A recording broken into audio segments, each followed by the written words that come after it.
नमस्कार दोस्तों, आपका हमारे चैनल पर बहुत बहुत स्वागत है। तो चलिए आज हम आपको फ्यूचर परफेक्ट कंटीन्यूअस टेंस के बारे में बताएंगे। फ्यूचर परफेक्ट कंटीन्यूअस टेंस की पहचान यह होती है कि वाक्य में रहा होगा, रही होगा आदि शब्द आएंगे, लेकिन हमें इसका समय भी दिया रहेगा, तो समय से हमें ज्ञात हो जाएगा कि फ्यूचर परफेक्ट कंटीन्यूअस टेंस है। तो चलिए अफर्मेटिव वाक्य का अनुवाद करने के लिए हम रूल आपको बता देते हैं। पहले हम सब्जेक्ट लिखेंगे, फिर विल हैव बीन या शैल हैव बीन लिखेंगे, फिर हम वर्ब की आईएनजी फॉर्म यूज करेंगे, फिर हम ऑब्जेक्ट यूज करेंगे, फिर हम सिंस फॉर यूज करेंगे, फिर हम टाइम यूज करेंगे, उसके बाद हम फुल स्टॉप लगा देंगे। जैसे हम एक वाक्य ले लेते हैं, वह 2 घंटे से बाजार में घूम रहा होगा। वह 2 घंटे से बाजार में घूम रहा होगा, तो वह है तो विल हैव बीन लगेगा। तो हम आगे वाक्य का अनुवाद करते हैं, he will have been walking in the market for 2 hours. वह 2 घंटे से बाजार में घूम रहा होगा। अब इस तरह से वाक्य का अनुवाद हो गया। अब हम कोई दूसरा वाक्य ले लेते हैं जिसमें सिंस का यूज हो।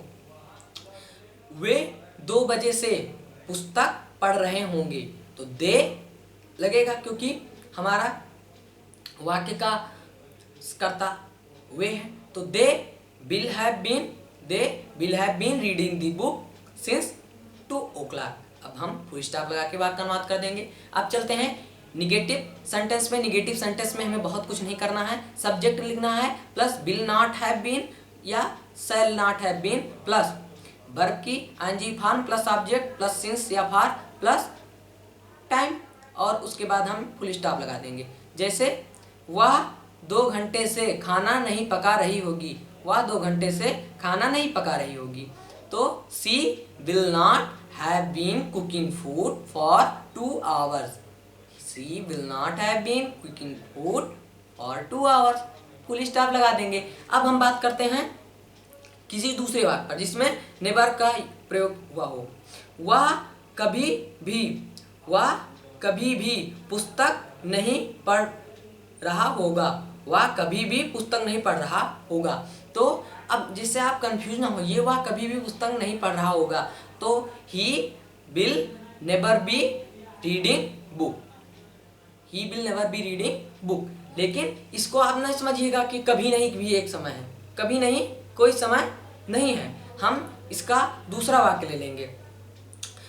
जैसे मैं 5 घंटे से सफाई नहीं कर रहा हूँगा, तो आई क्योंकि करता हमारा मैं है, I shall not have been washing the room for 5 hours. मैं 5 घंटे से कमरा नहीं साफ कर रहा हूँगा। I shall not have been washing the room for 5 hours. अब चलते हैं इंट्रोगेटिव सेंटेंस पे। तो इंट्रोगेटिव सेंटेंस में वाक्य का अनुवाद करते समय हम यह ध्यान रखेंगे कि हमें बहुत तो कुछ नहीं करना है, लेकिन हमें यूज कैसे करना है। तो पहले हम विल लगाएंगे या शैल लगाएंगे प्लस सब्जेक्ट, उसके बाद हैव बीन, उसके बाद वर्ब की आईएनजी फॉर्म, उसके बाद ऑब्जेक्ट, फिर हम लगा देंगे सिंस या फिर लगा देंगे टाइम, उसके बाद क्वेश्चन मार्क। जैसे क्या मैं 2 घंटे से पुस्तक पढ़ रहा हूँगा। क्या मैं 2 घंटे से पुस्तक पढ़ रहा हूँगा, यहाँ पर हमें क्वेश्चन का बोध हो रहा है। तो क्या मैं 2 घंटे से पुस्तक पढ़ रहा हूँगा, तो बिल नहीं लगाएंगे, यहाँ बिल नहीं लगाएंगे, यहाँ शैल लगेगा। ध्यान दीजिएगा, मैं है आई, तो आई के साथ शैल लगता है, इसीलिए हमने शुरुआत में बिल कहा, क्योंकि बिल का प्रयोग यहाँ नहीं होगा, शैल का प्रयोग होगा। क्या मैं 2 घंटे से पुस्तक पढ़ रहा हूँगा, तो shall I have been reading the book for 2 hours. और कोई वाक्य ले लेते हैं, क्या हम 2 घंटे से खेल रहे होंगे। क्वेश्चन मार्क लगा देंगे, क्या हम 2 घंटे से खेल रहे होंगे। Shall be playing for 2 hours. क्या हम 2 घंटे से खेल रहे होंगे। अब WH का ले लेते हैं कोई उदाहरण। वे 3 महीने से क्यों नहीं जा रहे होंगे। Why will they not be going for 3 months।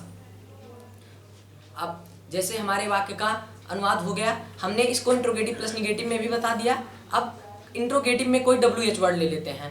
वे 3 महीने से क्या खा रहे होंगे, तो what will they have been eating for 3 months, question mark लगा देंगे।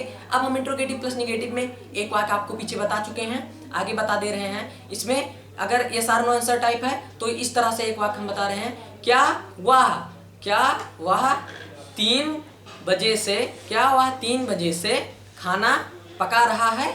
क्या वह 3 बजे से खाना पका रहा है? Will he have been cooking food since 3 o'clock। लेकिन हमें निगेटिव में करना है तो नॉट कहाँ यूज करेंगे? तो will he not have been cooking food since 3 o'clock। इस तरह से वाक्य का अनुवाद करेंगे। रूल आप ध्यान से सुन लीजिए। पहले हम बिल लगाएंगे, उसके बाद सब्जेक्ट, उसके बाद नॉट लगाएंगे हैव, या उसके बाद हैव बीन प्लस वर्ब की ING form plus object, plus हम लगा देंगे यहाँ पर हमारा ऑब्जेक्ट, उसके बाद टाइम, लेकिन टाइम से पहले सिंस या फॉर का यूज करेंगे, क्वेश्चन मार्क। तो एक वाक्य ले लेते हैं, वे 2 घंटे से पुस्तक क्यों नहीं पढ़ रहे होंगे? तो why will they not be reading book for 2 hours। अब हमारे वाक्य का अनुवाद हो गया। तो चलिए यहाँ पर हमारी जानकारी पूर्ण होती हुई, आपको कुछ पूछना है, अगर कुछ भी पूछना है तो कमेंट बॉक्स से पूछ लीजिएगा। तब तक के लिए धन्यवाद आपका, नमस्कार। और यदि हमारे चैनल को सब्सक्राइब नहीं किया है तो ज़रूर सब्सक्राइब कीजिएगा। बहुत बहुत धन्यवाद।